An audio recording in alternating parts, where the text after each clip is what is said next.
एक बार एक बूढ़ी माँ को उसके बेटे ने एक वृद्ध आश्रम में ले जाकर छोड़ा। इस माँ का ये वही इकलौता बेटा था जिसके लिए इस माँ ने जीवन भर संघर्ष किया। इस बेटे के लिए वो सब कुछ किया जो एक माँ को करना चाहिए या माँ कर सकती है।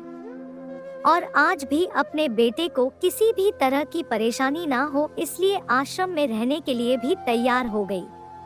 वृद्ध आश्रम में रह रही माँ हमेशा अपने बेटे को याद करती मगर बेटा केवल साल में एक बार उसको मिलने जाता या फिर फोन पर बात कर लेता।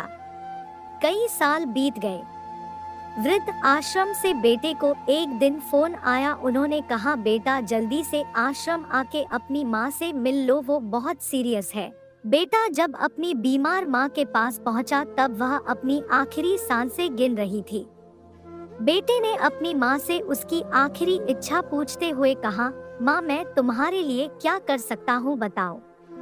माँ ने कहा, बेटा इस आश्रम में गर्मी और मच्छर बहुत ज्यादा है, यहाँ पर कुछ पंखे लगवा देना।